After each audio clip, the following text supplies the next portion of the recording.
Welcome to the Home Birth After Cesarean podcast.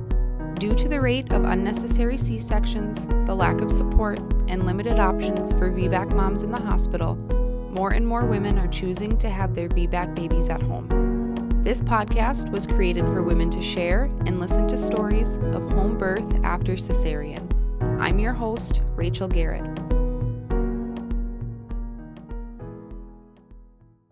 Today we have Jenny with us. So Jenny, if you just want to tell us a little bit about yourself, your family, what you do, all of that good stuff. Sure. Thanks for having me. I'm Jenny. My husband and my 8 children and I live in North Dakota. It's cold today. My husband is a mechanical draftsman engineer. I am a stay-at-home mom. I homeschool all 8 children. I am also a medical mom. So I have a child who's medically complex and do a lot of care and therapies for her. And yeah, just really love life. We've been married for 20 years. Our oldest child is 20 and our youngest child is 3. Very cool. Awesome. Well, if you want to start with 20 years ago with that first baby, just take us kind of back to the beginning and where that motherhood journey began for you. Absolutely. My first pregnancy was actually completely unexpected. I was 16 years old, so I have the pregnant teen scenario going. Sure. Absolutely expected this man to walk out of my life saying, I'm not ready for this. And he didn't. He saw that test and he looked at me, looked at the test, and said, let's go have breakfast. Oh, that's so sweet. And 3 months later, we were planning our wedding. We got married when I was 6 months pregnant. Had baby in December. She just turned 20. And it was a very terrifying at that time, being a teenager, terrifying birth, but at the same time peaceful because I had people there who loved me, who knew how to help me. I had a great support team. And even the doctor in that case was really, really comforting, really evidence-based. She would not induce me no matter how much I wanted it done. Being 16 years old and pregnant, I wanted that baby out and stuff. And she would not induce me. She said, no, we need to wait for your body to do its thing. At 38 weeks, my water broke and I started having contractions and I wanted the epidural right away. Again, she said, no, we need to let your body do its thing. We can't give it too early. And she explained everything.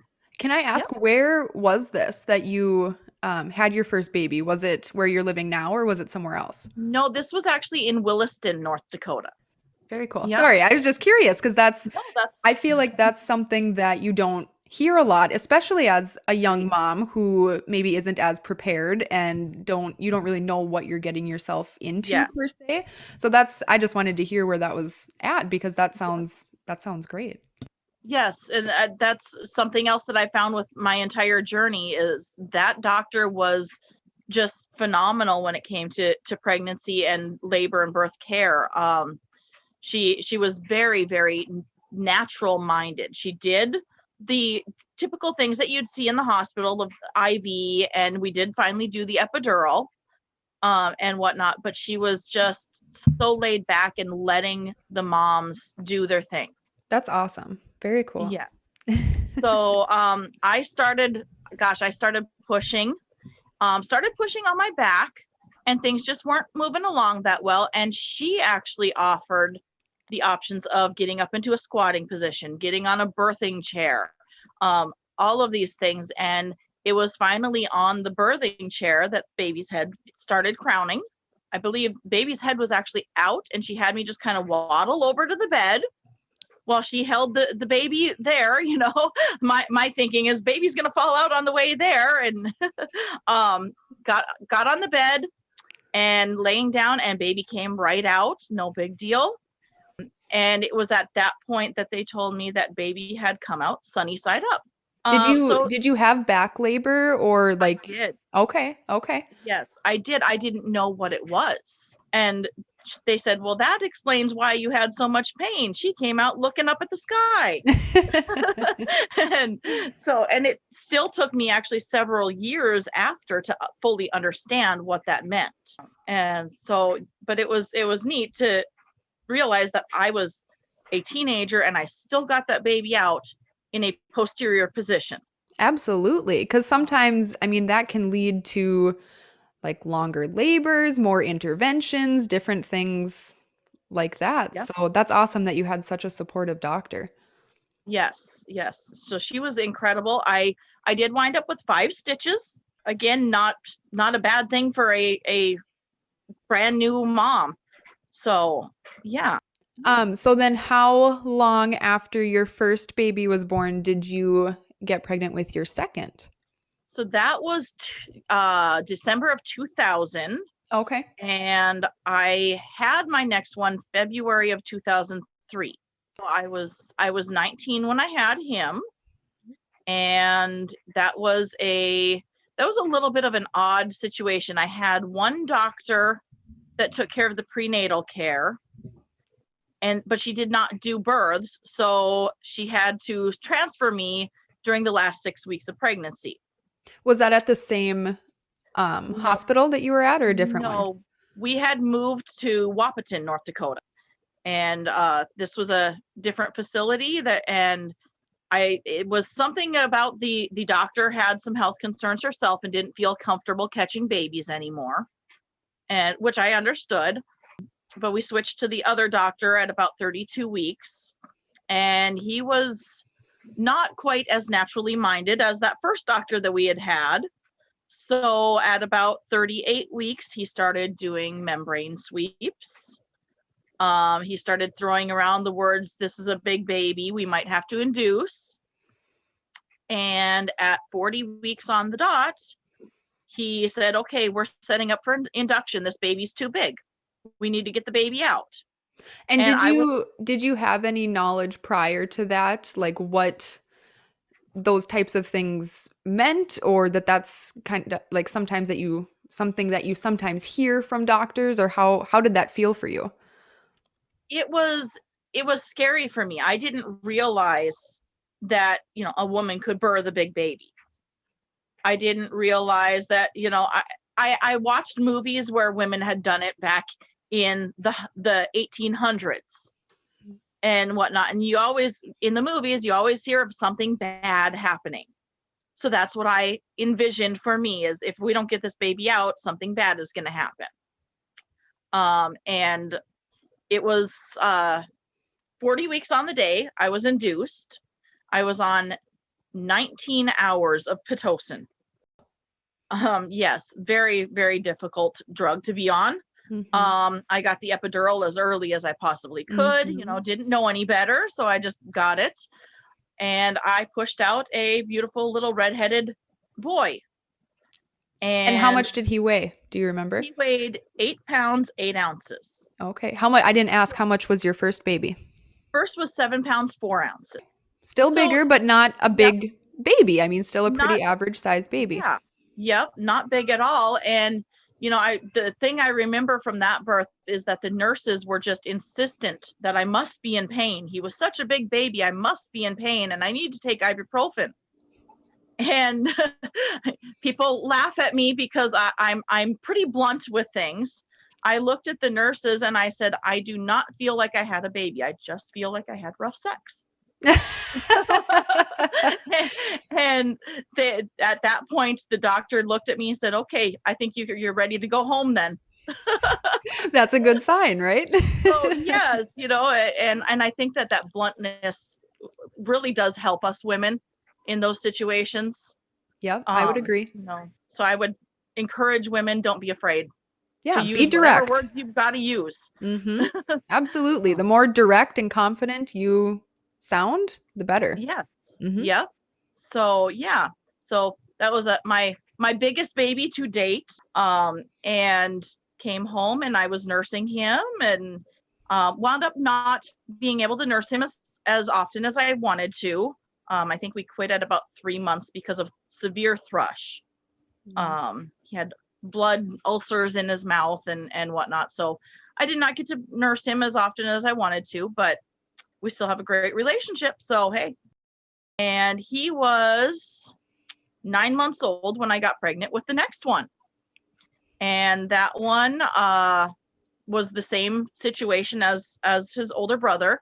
Started off with one doctor and transferred to the other. And I should have known better. I should have known that this guy was going to push for induction, but it just didn't cross my mind. And it was the same scenario. Baby's getting too big. We need to have an induction. So we went in, we had our Pitocin induction. We got to the pushing stage and got baby's head out. And then the doctor realized that the cord was around his neck. And she, for whatever reason, I don't know. I know now that you can slip the cord over the head a lot of times. For whatever reason, she did not do that. She chose to cut the cord at the perineum. What, before the whole baby Before was his out whole even? body was out. Oh, Yeah. wow. And then realized that his shoulders were stuck. So I had her hands in my body around him pulling, and I had a nurse with her hands on my belly pushing down as hard as she could. Oh my goodness. Very excruciating pain. He did come out. He was not breathing. It took them 4 minutes to revive him using tapping on the foot and rubbing his back vigorously and suctioning him and doing oxygen puffs and things of that nature. And all the while, it seemed like forever for me. Oh, of course. Right. Those 4 minutes can seem like a lifetime. Yes. And all the while he was hanging on. He was blue. And I didn't know what was going on. They weren't telling me what was going on. And he did finally cry. And music to my ears. They brought him over to me, and I was in such shock from what happened that I could not physically hold him.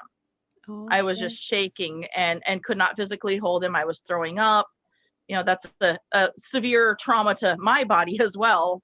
Absolutely. And whatnot.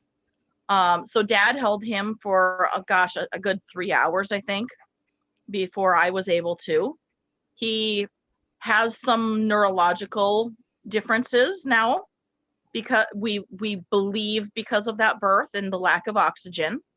We were actually told just recently that what he suffered at that birth was a hypoxic event. That'll come into play with one of my later stories. But it was a hypoxic event, which led to, he does have mild cerebral palsy. And he also has autism.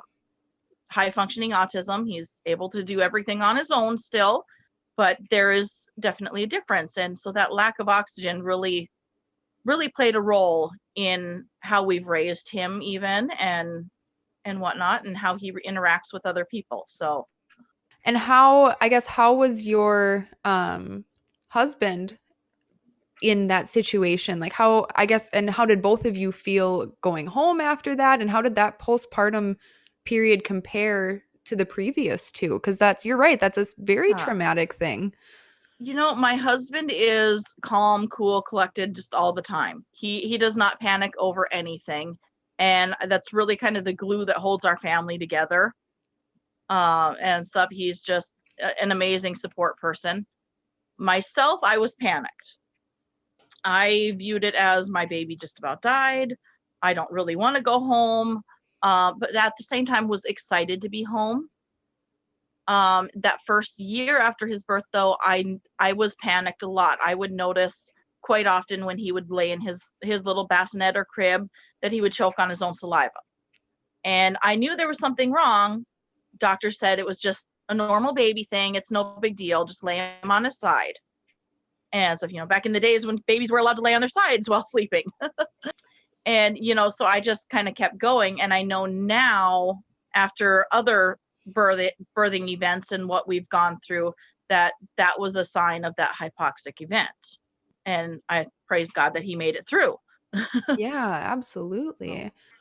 How did you work on processing through that? Or did you feel like that was ever something you needed to address with your care team at the time? Or I actually switched doctors after that one, switched complete clinics actually. and just never went back there. It wasn't so much due to the birth, because I didn't really, I knew that I did not like what that doctor did, but I didn't know why at that point.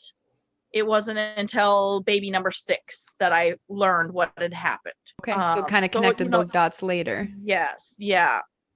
So I went through 4 fairly terrible births before I actually learned. Sure. So then how old was he when you got pregnant with your next baby? Oh, goodness. Baby number 4, right? He was right around 2 years old, I believe, when we had baby number 4. One was July of 2004, and number 4 was September of 2007. And that baby was a great pregnancy. I had a brand new doctor that I still actually have contact with nowadays. And I still, knowing what I know now, don't agree with how he did things. But I'm able to talk to him about it. He's been able to learn from it. So good things there. But it was kind of the same scenario as the previous 2, where we reached a certain date and I was told, oh, baby's getting big. We probably should get him out before he's too big. So and I forgot to ask, how big was baby number 3 then in comparison? Baby number 3, who was the shoulder dystocia, and you hear about large babies having that problem, was only 7 pounds, 14 ounces. Okay. So yes, a rather tiny baby to me anyway, and just happened to be in that strange position. And you can see sometimes too that sometimes plays a bigger role than baby's weight. I mean, position and flexion and just how baby is traveling through that birth canal can cause very much more so than if you even have like a 9-pound, 10-pound baby. Very much so. And I believe with him that Pitocin triggering all those contractions so quickly is what caused him to be in that position. He didn't have the time to get in a position that was favorable. Sure, that makes sense. Then baby number 4 was, I believe, 40 weeks and 3 days. And they sent me in for induction. The doctor did tell me right up front he was going to use Cervidil. And he told me right up front, this probably isn't going to work. You'll go home and you'll come back tomorrow and we'll try it again. And so I was like, okay, let's just try it. I'm excited to meet my baby. And it worked the first time. He barely got it in and I was contracting. I think probably 3 hours later, he decided to break my waters, which was, I didn't know any better. So at that time, it was fine with me. About an hour later, the nurse was checking me and she actually panicked and ran from the room. Without saying anything? Without saying anything. Oh, wow. Just, I've got to get the doctor, and ran. And my husband and I were sitting there wondering what in the world is going on. Doctor came in and checked me himself and discovered that baby was coming out hands first. He looked at me. He said, you know what? You've had 3 other kids. You've had some interesting births. You can do this. Not a big deal. So he was going to allow me to birth that baby hands first. Continued laboring for about another hour when the nurse checked me again. And this time panicked again, but did not leave the room, did not take her hand out of me either. And called the doctor and said stat, which to me was, okay, something's wrong here, but they're not telling me. Doctor came in. They very carefully switched hands. And doctor informed us that the cord had prolapsed and baby's head was pushing on it. His heart rate was down to 60 beats per minute.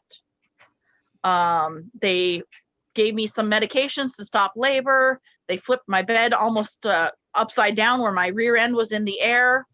And we did not have a surgery team on site at this hospital. They have to wait for them to show up. So they called the anesthesia and surgery and everybody. And I just remember the doctor repeatedly telling me, it's not an emergency yet. It's an emergency, but it's not an emergency yet. And he just kept pressure on baby's head to keep him off of the cord. And it was 45 minutes later that they finally got us into the ER. or the OR. And I think I was put out and he was out of me within 2 minutes. And, which I've learned is what happens in a true emergency. They just don't even take the time, because quite frankly, baby's more important at that time. And stuff. So, they put me out. Baby was born. He was born perfectly fine. Breathing great. Heart rate was great. They took him off to the nursery right away, and dad and grandma and everybody got to see him before me. I remember waking up in my room and my husband showing him to me. And I was drowsy for a good 6 hours after this. But I remember my husband showing him to me and showing me that he had red hair. And I can remember in my drowse state just looking down and saying, but he still has blood chunks in it. And all my other babies had been wiped off so well before they'd been handed to me that was just a complete shock to me. And I didn't realize that there even was an opportunity to have a quote unquote unclean baby. And so that was, we still joke about that. But I was so drowsy from everything that I could not hold him to breastfeed. And my amazing husband and a nurse literally held him to the breast for hours until I woke up. And so, yes, absolutely incredible man that I have. It sounds like it. Very supportive. That's wonderful. Yeah. And I credit that a lot with the breastfeeding relationship that I did have with that child. That one actually lasted for 3 years. Oh, wow. That's awesome. Yes. However, I did struggle with a lot of postpartum depression after that birth. A lot of feelings like a failure. My body was supposed to be able to do this. Why couldn't I? And stuff. And it was something that was completely out of my control with that cord slipping through. But I just didn't feel like a woman. I didn't feel like a mother. I felt like that right was taken from me. And so I struggled a lot with postpartum depression the first several weeks. Really, the only reason I did nurse him or change his diaper or feed my other kids or anything along those lines was because I knew that if I didn't, they wouldn't survive. Other than that, I just laid in bed and didn't do anything. And I finally went to that doctor that delivered him. And I said, look, something's got to change. I can't be this mom. And at that point, he didn't really believe me, didn't really believe the psychological effect that it had on me. So he just kind of gave me this little test of, well, why don't you go home and write 3 things down on your whiteboard that you want to accomplish every day? And just do those 3 things. If nothing else gets done, it's okay.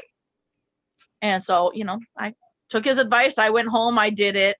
And those 3 things were quite literally feed the children, keep them alive, and get dressed. That was those 3 things. My house was in turmoil, dishes everywhere, but it didn't matter because those kids were alive. It was probably about 5 to 6 months in that I finally went back to him and said, I need medication. And it was the best decision of my life to do that. Within 2 weeks of starting Prozac, I had completely turned around. I was happy and I was laughing with my kids again. And I was getting up and actually cleaning my house again. I wasn't yelling at anybody anymore. But that was one of the hardest times of my life was after that birth. I very strongly remember the sensation of standing up the first time and feeling as if my insides were going to fall out. Just excruciating pain. I couldn't even stand up straight. I couldn't take a full breath without pain. And because I was doubled over so much, then my back ached, which, my entire body was just, it felt like it had been hit with a Mack truck. It was just in complete turmoil. And we later learned actually that cesarean and the trauma that it caused had triggered an autoimmune disorder as well. And so I have basically lived in pain since that moment. Consistent muscle pain in my entire body since that moment. I also get flare-ups of severe pain and blistering on my face. And it's the only thing everybody can figure is that trauma triggered that autoimmune disease. So how do you cope with that then? Or are there some things that you do that can help give you some relief? I try to be as naturally minded as I can nowadays. Back then I was not. But I try to be as naturally minded as I can. So for things like pain, I use turmeric, and a lot of movement. And I think with 8 kids, I'm moving around a lot. I bet. Yeah. So a lot of movement, warm baths, Epsom salts, things of that nature. For the blistering of the face, right now it's in remission. Thank goodness. I've found certain facial cleansers that will help to keep it at bay, and stuff, but I can feel when it's starting to flare up. And typically I will just take some extra vitamins that help with adrenal gland dysfunction. And quite often I can keep it at bay. It's much worse during the winter, but North Dakota winters are not nice. No, they're not nice on anybody's face. But it is interesting to feel like you have a severe sunburn during the winter. And that's what this autoimmune disorder does. That's been an interesting thing, or a difficult thing to get through as well. And like I said, I've learned how to deal with it, I guess, and don't really let it bother me anymore. But I can understand now, having gone through it, how other women would just be besides themselves with news of that. You know, they're recovering from a birth, recovering from cesarean, trying to raise a family, and then they get hit with that news too. And so I can understand how they would probably spiral out of control for a little while as well. Yeah, that's a lot to have on your plate all at once. And then your other children at home too, because it's not just the one baby you just had through cesarean, it's all of your other kids at home too. Yep, exactly. So yeah. Then how long after your cesarean birth did baby, are we on baby number 6? We are up to baby number 5. 5, okay. Yes, and amazingly, after having had that horrible birth, we only waited 9 months again. And I'm trying to think. We started out with a different doctor this time, mostly because the previous one just was never available when we needed him. So we started out with a different doctor who was very natural minded. He comes from Africa. He's seen home births. He's seen every type of birth you can imagine. Very natural minded. But because I had had a cesarean, he could not do a VBAC in our hospital.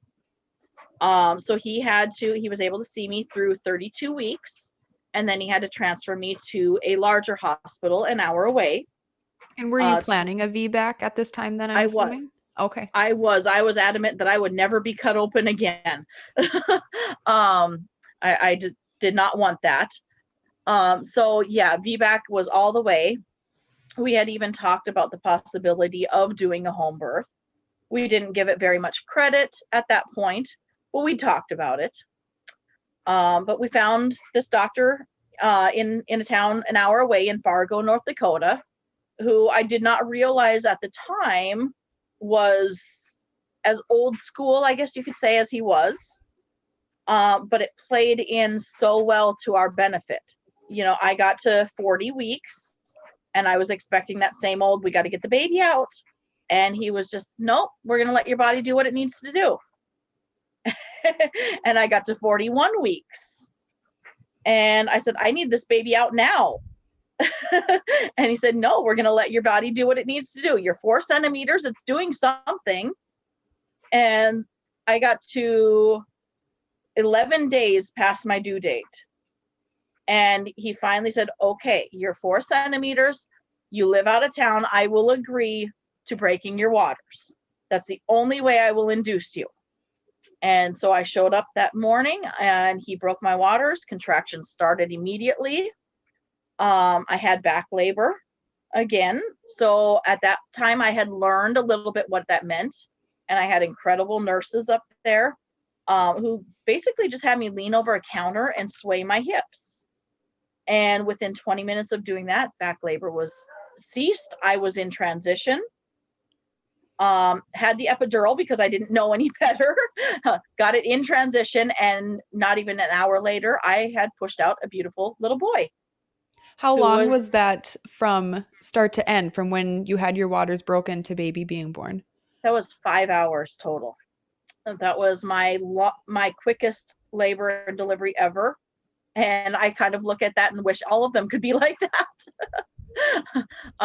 But yeah, it was easy peasy. Probably was one of the best hospital births that I had had. The only thing that I would actually change about that one was that the doctor, because I'd had a VBAC, decided that he needed to go in and manually explore the uterus to make sure there were no tears, which I know now can actually cause tears. It's very, very painful having an entire arm stuck in your uterus. I can imagine. Even with an epidural, I felt it.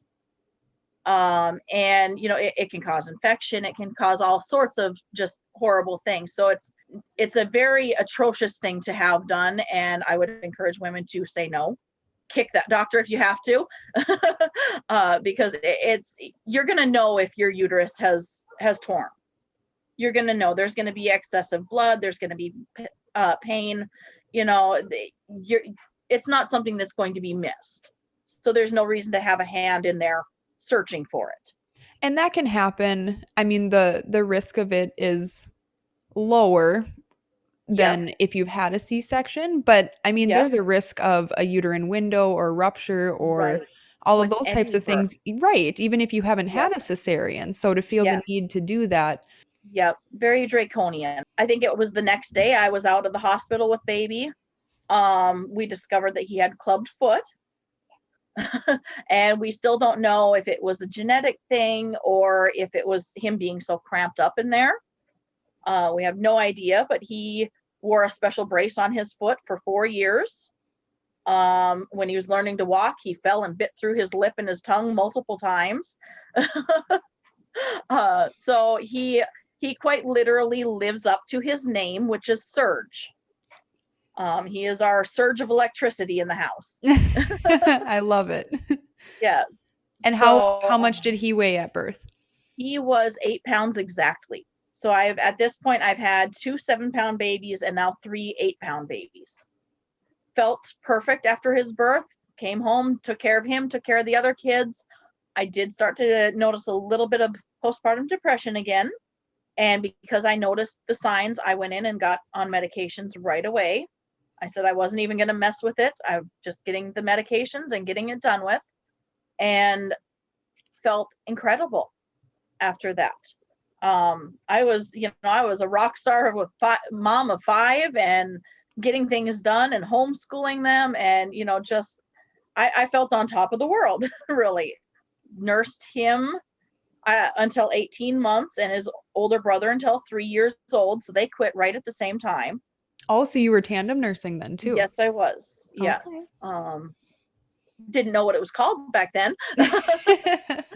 But that birth sparked in me a desire to learn more, because it was so positive and because things went so great. I mean, a 5-hour birth and everybody came out of it feeling wonderful. It really sparked in me a desire to learn about birth. So I just started looking into things on my own a little bit, reading birth stories, watching birthing movies. I think I watched The Business of Being Born. That's like the classic documentary. Yeah. That's a good one. Everyone should watch that somewhere in there, and decided that if we had another baby, and we'd always planned to have 6 babies. So I said, if we had another baby, I'd like to try home birth. And how did your husband feel about that when you said that? I think he was a little bit nervous, but he was supportive as well. He's very logical. And so for him, it was, we've done it 5 times already. We know what to expect. We know the signs of something going wrong. So let's go ahead and do this and just be careful.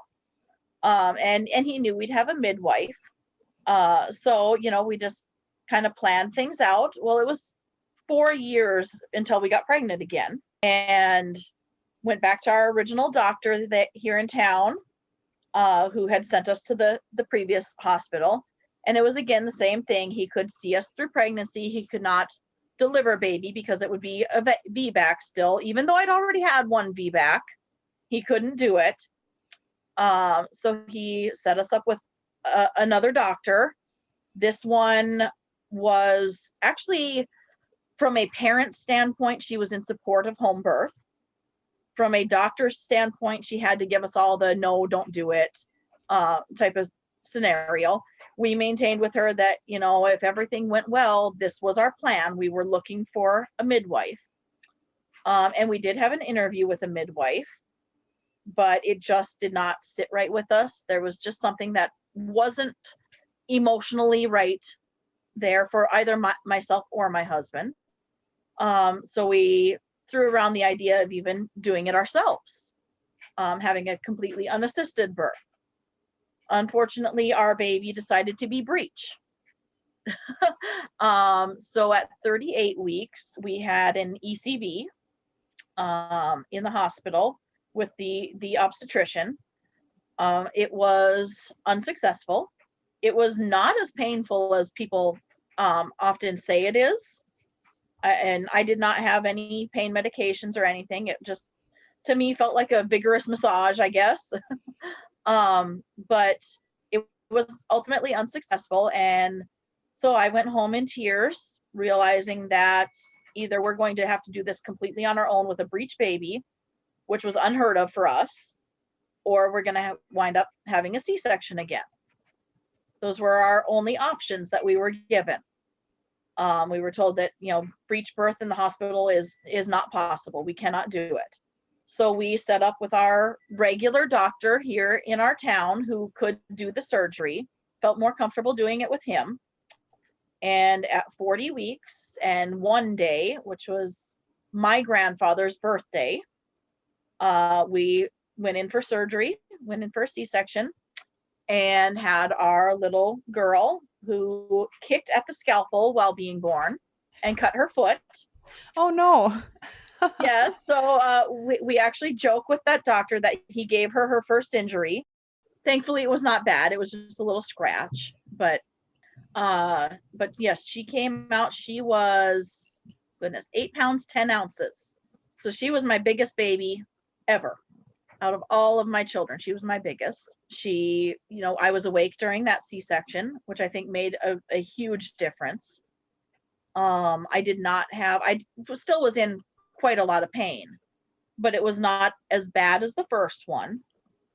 And I knew what to expect. So I stayed up on the pain medications, but by day 3, I was able to be only on ibuprofen. And I was released from the hospital early because that doctor knew me so well that he just looked at me and said, yeah, you're going to relax better at home. And so he sent us home, and I did. It took a while to get back to normal. I think our baby was probably 3 months old before I was fully back to my normal self. Raising 6 kids, my husband working out of town. It was chaotic. It was good, and I could handle it, but it was chaotic after a C-section, and we don't have family in town. So it was a difficult time, but it was doable. I noticed the signs of postpartum depression again this time, and I chose not to do medication because I noticed them and I knew certain tactics to get through them as well. I knew to reach out to a friend. And I knew that a lot of my postpartum depression dealt with loneliness. It was directly triggered by the fact that I was home alone with 6 little ones by myself all the time.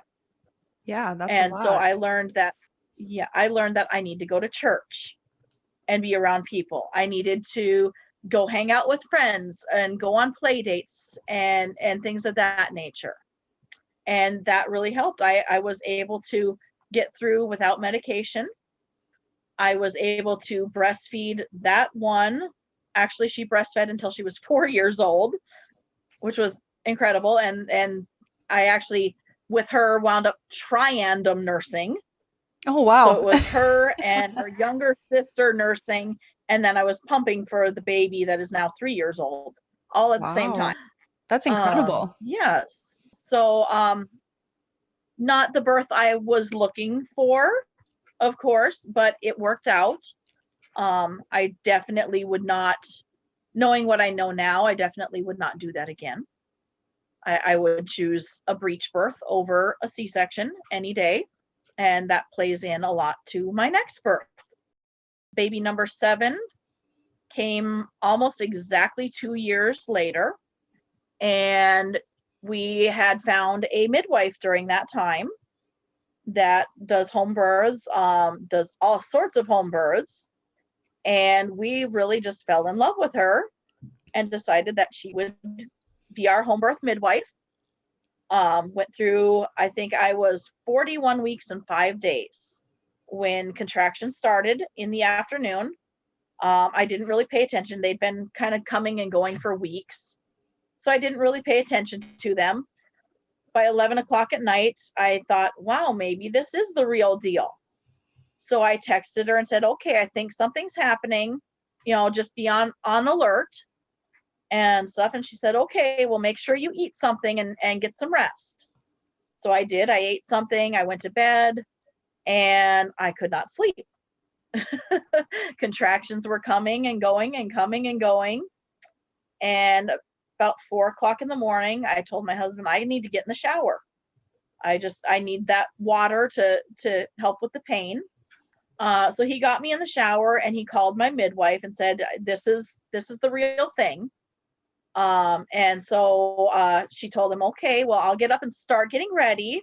You just do your thing and keep me posted on what happens. And I think it was about an hour later, I got out of the shower and he called her back again and said, yeah, you need to head out. You need to come on out and be here. It's going fast. I stood and swayed my hips. I bent over the birthing ball. Every position I could possibly find, I did. He started filling the birthing tub and I got in at about 7 o'clock when the midwife showed up. And it was much more comfortable. Oh my goodness. Water birth is amazing. But yeah, so I got in the birthing pool and it seemed like it almost spaced things out a little bit. So me not knowing any better, I kind of panicked a little bit thinking, why is this slowing things down? The baby should be here by now. My midwife knew better. She knew it was just, the water calming me and things of that nature. But at one point I started to get really severe pains in my pubic bone. Couldn't figure out why, but my pubic bone felt like it was going to break in half. And so I finally asked my midwife, who is very hands-off, I asked her if she would check me. I was panicked thinking I'm rupturing. I was thinking it was a uterine rupture. She, of course, knew better. She knew the signs, but she did check me. And we got the surprise of our lives when she said, my gosh, your baby has flipped to breech. Not even an hour earlier, that baby was head down. And now that baby was feet down and her feet were caught up on my pubic bone. That's what the pain was. Well, good for you for listening to your body too and asking for that input. I mean, because it's nice to hear too that your midwife was a little more hands off and that you were able to be the one to voice that you wanted to be checked and know what was going on. Right. That's wonderful. Yep. And at that point, my water had not broken yet either. Midwife could feel the feet on the pubic bone, but the water was still intact. So that was a good thing. But we knew that something had to happen to get those feet dislodged from the pubic bone. So at that point, we talked about it. We came up with our best educated choice in the matter. And that was that our midwife would help to remove the feet from the pubic bone so that baby could come out. And so she just, with the contractions, very gently reached around and pulled the feet down. It was painful. I won't lie about that. That was probably the most painful part. But baby's feet came down, and that triggered my waters breaking. And I was still in the pool on my hands and knees. I reached down and felt baby's feet. We noticed that there was another pain in the pubic bone, and it was determined that the baby's knees were now caught up. So not only was she breech, but she was also posterior. Oh my goodness. So this was just a crazy, crazy birth. And it's amazing how something so crazy could still be so peaceful. There was no panic in this situation at all. Everybody just knew that, okay, this is normal. This is just a variation of normal, I should say. And there's just different movements we need to do to get this baby out. So we kept pushing, kept trying to, coax the baby in different positions in the pool. And it just wasn't working in the birthing pool. So we decided to get out and lay flat on my back on the bed to see if gravity would help push baby's knees under the pubic bone. And it did help. It went perfectly. Her knees dislodged. We saw her toes finally. And there's more to the story here, but I'll say from the time we saw her toes to the time that her head was born was exactly 2 minutes. Wow. So she just kind of shot out of there. But there's way more to the story in between those 2 minutes as well. So she was born flat on my back up to her armpits. When she got to about her armpits, the midwife was watching her very closely, had still been hands off, but she noticed her chest rising a little bit, which can be a sign of a startle reflex, can be a sign of a baby maybe trying to breathe before they are fully born. So she knew that baby needed to come out right now. There was no time to waste. If baby was trying to breathe, baby was going to breathe in everything baby should not breathe in. And so she told me, we need to get you on your hands and knees immediately. Of course, me in that state, I said, I can't roll over. This amazing woman literally threw my body over. She literally just, I don't even know how she did it. Goliath strength, but she threw my body over. I was on hands and knees, Gaskin maneuver, I'm sure you've heard of. And baby literally just slid right out. Just, yeah. The minute I was on hands and knees, baby slid out. She caught baby, made sure, of course, the baby was okay. Did not need to do any suctionings, thank God. But slipped baby underneath to me, and I just sat there on my hands and knees, not even comprehending that I could, roll over and lay down. But I just stood there staring at this little life, just whimpering. She didn't cry. She just sat there staring at us and moving her tongue and whatnot, and just was amazed that, oh my God, I just birthed a baby feet first and posterior. So that was by far my favorite birth. Yeah. How did you, I know you mentioned earlier, like it was still very peaceful and calm. There wasn't panic. How were you feeling throughout all of that? And then even the part where you said you were laying on your back and had to flip over, like what was going through your head at that time? My midwife she made it seem urgent, but she didn't make it seem scary, if that makes any sense. So I knew that there was something going on that, I needed to be aware of. I needed to get this baby out. At that time, she had not told me what it was. I didn't learn that baby's chest was rising until after baby was out. And I think that really helped, because I probably would have panicked and my muscles would have tensed, and, that would have caused a whole host of issues then. But I think, because she didn't panic, because nobody else around me panicked. And I am what you call a social birther. The more people in the room, the better, because it takes my mind off of it. So it was a packed room. But I think that them staying calm helped me to stay calm as well, and just focus on, I literally call that birth my dance. I literally call it my dance. That baby and I were dancing together and maneuvering our bodies in such a way that we could create new life. That's beautiful. That she was able to be born with no problems. And it really, to this day, she still loves to dance with me. We also joke about her because she is the fiery, just attitude-filled redhead. She's got bright red hair, and she's got the attitude to go with it. And we say she just walked herself right out with that attitude. I love it. So how did that immediate postpartum time, having a home birth, compare to, I mean, obviously the previous cesareans that you had, but even the previous vaginal births that you had in the hospital? What were the differences there?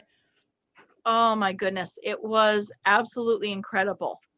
I was weighted on hand and foot. I got strawberries and whipped cream in bed. That night I was up walking around my house, holding my other kids. I literally did not feel like I'd had a baby. I didn't. There was no pain. The only pain I experienced at all was, the afterbirth pain when you're nursing. That's the only pain I experienced, was the cramping from nursing. And so did not feel like I'd had a baby at all. And absolutely, I was on cloud 1,000,000 with this birth. So there was no postpartum depression. It was just this drive to tell other women that, oh my gosh, this is possible. You don't have to have a C-section. You don't have to do anything that you are not comfortable with. And that really sparked in me that drive to tell other women that. And so I had been in a VBAC group on Facebook for many years, and I actually went back to them and they made me an admin. And so I help admin a VBAC group nowadays. And which group is that? It is VBAC HBAC, awesome VBAC HBAC support group. And yeah, I can send you a link to it later. Yeah, I would love to link that with this episode too, just for other women looking for that type of support. That would be awesome. Yep. And we're not, we tell you right up front in our group rules that we're not your typical birthing group. We're not your typical even VBAC support group, because we believe in the evidence. We don't believe in listening to just every little thing the doctor says. We believe in looking at the numbers. And so we really share the numbers. We share the evidence. We share things about breech babies. We've had, I think, since my breech birth, we've had probably, I think, 8 other women that have done breech births as well. One of those, to my knowledge, was a breech VBAC after 5 previous cesareans. So, these are, women need to see these stories to realize that we are strong and we are capable of this. And you have options. Yeah. And that's what I did not have with that first breech baby. I was told it was cesarean or nothing. And I chose a cesarean, and only a few weeks later at my 6-week postpartum checkup was told, oh, by the way, we've done breech births here at the hospital before. So I was completely lied to. Whether or not they'd ever done breech with VBAC, I don't know. But, what's the difference? The two don't counteract each other. There's VBAC and there's breech. There's not, it doesn't intermingle, if that makes sense. It doesn't cause any greater risks to have a breech VBAC versus a head down VBAC. It's all the same. There's risk regardless of what you choose. I mean, there's risk in Right. having a vaginal Yep. birth, there's risk in having a C-section, there's risk in Yep. hospital birth, there's risk in home birth. So it's just knowing all of that information and making a choice that's Yes. best for you and your family and what you are comfortable with. There's no one size fits Yeah. all. Yep. And I know one of the things that I have actually told women in regards to, wanting a VBAC versus a C-section, and their doctor says there's just too great of a risk of uterine rupture. One of the things that I say is, well, you have a maybe 1 to 2% chance of uterine rupture with a VBAC. But if you think about it logically, a C-section literally is a controlled uterine rupture. Your uterus is being cut open. So do you want to take the 1 to 2% chance where you have a greater chance of it not happening, or do you want to just let it happen? And that's really something that hits home. You really think about that, like, wow, yeah, I'm actually allowing a uterine rupture when I do a C-section. That's not to say that there aren't some cesareans that are necessary. Right, And absolutely. there are absolutely some situations where a cesarean is necessary. But to be told so often in our culture that it's the only way, and then to learn, potentially months down the road or even years down the road that there was a different way, it can be very heart-wrenching for that woman to realize that she had options and she didn't know.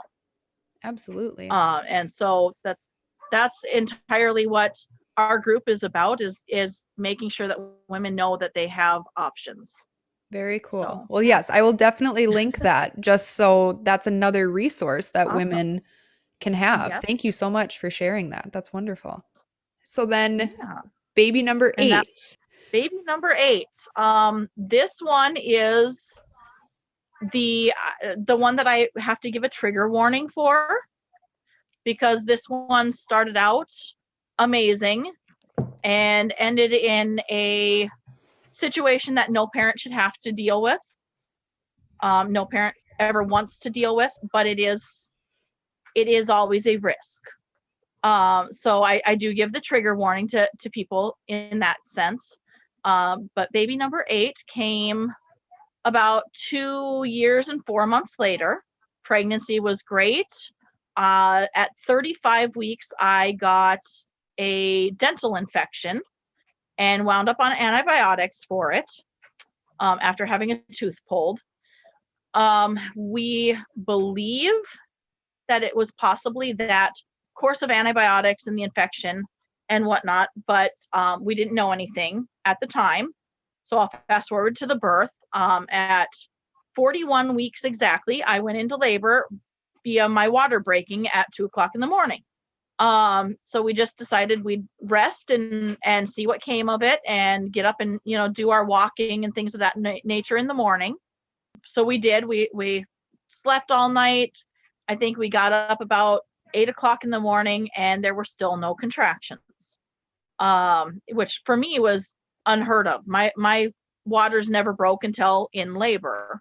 We started walking around the house. We started bouncing on the birthing ball, walking up and down the street with one foot on the curb to see if I could get baby in a better position.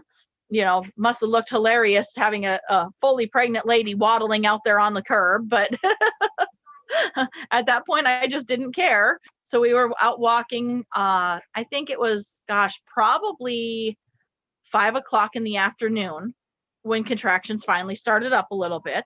They weren't very steady, but about 7:00 they got stronger. My husband called my midwife and he called my best friend who was there to photograph the birth. I think it was 10:00 when they got in the house. And by that point I was screaming in pain, transition. It had gone pretty quick to that point. We were also noticing some meconium in the waters. And so it was not dark yet. It wasn't, my midwife looked at it. She said, it's something we need to keep an eye on, but it's not dangerous yet. And so we just continued pushing on. With this particular labor, I could not handle being flat on my back, but I did not have the strength either to be standing. The pains were just much different. And I can't say they were painful, but they were different. And so I finally asked my midwife, would you please check me? There's something's not right. I don't know what it is, but something's not right. And she checked me once, and things looked a little bit, I was progressing. I think I was 6 or 7 centimeters. And I sat up from that exam, and I felt this jolt, just like the baby had just completely twisted in my body. And I looked at everybody and I said, she just flipped. She just flipped or something. And the midwife's like, what do you mean? What do you mean? And laid me down, checked me again. Sure enough, now baby's butt first. Oh my goodness. Your body likes to have breech babies. Yes, this baby flipped it to breech in labor as well. And my midwife said, we can still, she gave me all the risks, of course, said it's still absolutely possible. You know your body can do it. You've done it already, but it's up to you as well. There is meconium. She gave us the opportunity to decide what we wanted to do, and we chose to push on and have our baby at home. At that point, I started using the birthing stool, and we moved to the bathroom. And I think I went in between the birthing stool and the toilet in the bathroom, just kind of seeing what worked better. It ultimately wound up being the birthing stool, and baby started to, as they called it, rump. Instead of crowning, it's rumping with a breech baby. So she started rumping, and she was fully born at, just after midnight, I believe. I don't even remember the exact time, but just after midnight. She was born, I was on my hands and knees, and she was born, and everybody was silent. And this is where the trigger warning comes in. I turned around, and she was not breathing. She was completely limp. She was purple. There was a heartbeat, as there had been all throughout labor and pushing. So there was no signs that anything was going to go wrong. But she would not breathe. It didn't matter what we did. We were, rubbing vigorously. We were flicking her feet. We gave oxygen. We gave CPR, all while calling the ambulance, of course. Nobody knew what was going on. Midwife was doing CPR. Ambulance showed up, and at that point, the midwife finally cut the umbilical cord. Thank God she waited. It is actually credited for saving our baby's life. The only thing I remember at that point was my midwife handing the baby off to the EMT, and I remember black shoes running from my home, literally running from my home. And at that point, I broke down in tears, screaming. My husband had gone with the baby, and in the hospital, in the emergency room, at 18 minutes old, she had spontaneous breathing. It was not effective enough, so they wound up having to intubate her. They intubated her at 24 minutes old. So from birth to 24 minutes, she was without appropriate oxygen. That is what triggered the vast majority of her medical conditions today. It was called hypoxic ischemic encephalopathy, basically a brain injury because of lack of oxygen and blood flow. We were told at the first hospital that she would not survive. Her blood gas levels were too low to even transfer her. So mom just needed to get there and say her goodbyes. Meanwhile, my body had shut down and I could not get the placenta out. My midwife was trying various things to help with that, but my body the trauma had just shut it down. And she was just moments away from calling the ambulance for myself as well when she tried a certain tincture. I don't even remember what it was, a tincture in my mouth, and within 2 minutes, the placenta just shot out. I got cleaned up, I got dressed, I was on my feet not even an hour after having my baby, and was rushing to the hospital. We were told at that point that they'd redone the original blood gas test, and it was 0.1 above the threshold for transferring her. So 0.1 was enough to say, okay, let's get the life flight crew out here and get her sent to the NICU. And they still maintained she would not survive. They fully expected that she would die on the trip there. I got in the ambulance and I rode with. I said I was not going to leave my baby. I don't care what you say. I know I just had her and I'm bleeding myself and I'm in pain, but I'm going with. And I ran everywhere they ran. I ran, got her into the NICU, and it was discovered that the reason she was unable to breathe at birth was she had a severe group B strep infection, which, as you know, many women are tested for group B strep in pregnancy. But because I had a home birth and because I chose the evidence-based route of, realizing that testing isn't going to make a difference, it can be positive one day and negative the next day, and so much more evidence involved in that I could link you to as well. But because of that, we chose not to do that testing, so we did not know. And she wound up being the 0.5% chance that would be born with group B strep. So the group B strep caused sepsis in her blood. It also caused her lungs to fail. She was on a ventilator for 2 weeks. She was on CPAP for 1 week and then on room air for a fourth week. She was unable to eat or drink anything by mouth. And even today at 3 years old, she does have a G tube for all of her feeds. So we have a vast plethora of experience of things with her that, as I said, I would not wish on any birthing mother.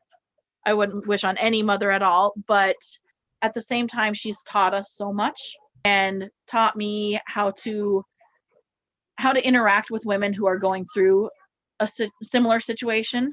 If they have a birth injury, which, birth injury does happen. And so these are important things for women to know. Absolutely.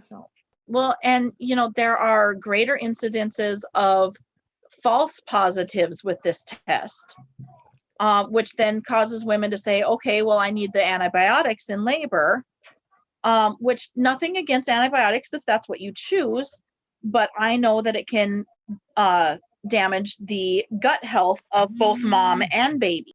And so that's something that I wouldn't have chosen to do anyway. Even if I had been positive, I would not have chosen to do antibiotics. Right. So we still would have had the same result. I look back on that. People ask me a lot, would you have done anything differently? And I look back on it and I wonder to myself, if I had known that I was group B strep positive, would I have maybe gone to a hospital sooner, or would I have gone to a hospital when she turned a breech, thinking that maybe that was her sign that she was struggling? I can't really speak to that because I don't know. I don't know if she turned breech because she was struggling. There were no signs that she was struggling at all. And so it's so hard to determine what I would have done had I known. I really don't think that I would have done anything different. I can honestly say that her birth in general was still peaceful. It was still a good birth up until that point. There's trauma there, but the birth in general was perfect. Even having a breech baby, it was doable. It was painful, but it was doable. It was, honestly better than my head down babies, which a lot of people laugh at that. I would do breech birth over head down babies any day. How was that postpartum period then? How long was she in the NICU for? She was in the NICU for a month exactly. And that postpartum period was very, very difficult. And I would honestly say it's actually still going, even 3 years later. It's what we call CTSD rather than PTSD. It's CTSD. It's chronic traumatic stress disorder. Because every day of her life is honestly a fight to keep her alive. There's a lot of health concerns with her right now, and it is a fight to keep her alive. So there's a chronic stress there just every day, and it has greatly impacted our entire family. My oldest daughter, who I had at 16 years old, she was there for the birth. She had maintained all throughout pregnancy that she didn't want to be involved at all. She didn't want to see that. When the moment came, for some reason, she could not leave me. She was there throughout the entire birth. She was there when baby was taken away in the ambulance. And I think she has healed from it for the most part, but there are still some things that do terrify both of us, particularly when it comes to birth. So yeah, she struggled with it. I've struggled with it. My husband has been quiet with it. But you can tell that there's been a struggle there as well. And when we do talk, he does let a lot of the emotion go, but it's few and far between that I can get him to talk about it. He's just such a logical being that to him, it's just, this is what we got handed and we just get things taken care of. As far as the other kids go, they have stepped up and they literally have learned all of her medical care. They take care of each other. They take care of the home, things that I never, as a parent, I never wanted for my children. I always viewed that I was the parent. I was the one that would take care of the home. I was the one that would do the cooking and the cleaning and whatnot. And roles have changed to some degree. They don't necessarily do all of that, but they're helping a lot more than I ever expected from my children. And stuff, because we're gone at therapies every day and things of that nature. And so it's brought our family a lot closer in a lot of respects. And it's also just taught us how to rely on each other. Not something that, a parent ever thinks about or wants to happen, but when you can look back and you can see that there was some good in it, I think that really does help. Absolutely. Put things into perspective. Absolutely. Well, thank you. My goodness. You were right. The vast You're very welcome. Variety and differences of birth and just so many experiences. I'm so glad that you were willing to share all of your stories with us. Absolutely. And I can honestly say I think we're done having babies now. Well, my last question that I have is, do you just have something that you would want other moms to know, or like your biggest learning experience or the most empowering thing about your whole journey? Do you have kind of like a one-liner you could give us? My biggest thing is listen to your body, listen to your intuition. Even before that baby comes earthside, you are still a mama and you have that mama intuition. Listen to it. Something doesn't sit right with you that the doctor's saying, research it. You can always tell them, I want to look into this before we plan anything. Just do your thing. Your mama. You got it. Beautiful. I love it. Thank you again. And like we said earlier, I'll link that Facebook group in the show notes so that other women can have access to that. And then if anyone has questions or specific things, if anything resonated with someone, that would be a great way just to reach out and get that extra support. Awesome. Thank you for listening to another episode of the Home Birth After Cesarean podcast. Make sure to subscribe, leave a rating, and follow us on Facebook and Instagram. If you're interested in sharing your home birth after cesarean story, send us an email at hbacpodcast@gmail.com. See you next week.